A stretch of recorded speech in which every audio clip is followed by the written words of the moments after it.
હમણાં તો એક ગાય છે ઉતાવળમાં બાથરૂમમાં નાવા ગયો ને તો 9 બરોબર બહાર આવ્યો, ત્યાં કોકનો ફોન આવ્યો, તુરંત કે ભાઈએ ફોન ઉપાડ્યો, હાલો. કે ઉપરથી કોઈક ઓફિસરનો ફોન હશે કે મેલ જોયો, એ કે ના એ તો હાબુ ભેગો ગટરમાં આવ્યો છે, કે ઈ નહીં ફોનમાં તો મેલ મળ્યો. અદભુત ઝીણી વાતો પણ અદભુત છે.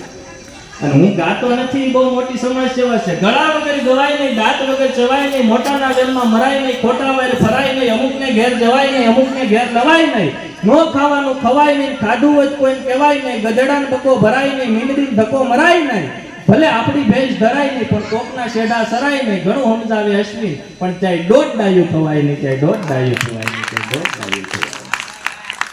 હા, મારો મિત્ર પકલો છે, મને કહે છે આવું સાહિત્ય પીરીશો તો આજે તું ગાવાનું રાખતો હોય તો મને એમ કે ભાઈ આપણે ગાઈ તો નટુભાઈ ની બધે મોજ કરેલી, એમ આપણે ગાઈ તો આપણે ઉપર પૈસા ઉડે મોજ પડે. તો મેં ભજન ખૂબ સરસ મજાનું તૈયાર કર્યું. પાછા પધારજો, ખુરશી લેવા લઈશ.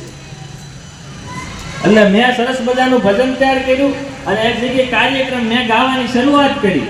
ભાલા વાળા મારી ઘેરે રહેજો, એક ભાઈ 20 રૂપિયા દઈ જાય કે આજો અશ્વિનભાઈ કાલથી ઘેરે રહેજો.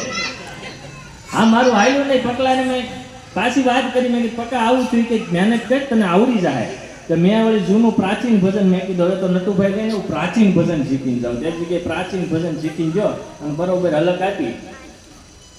હે મમતા મરે નહીં રે એનું મારે શું કરવું, હે મમતા મરે નહીં રે એનું પધારો એનું મારે શું કરવું.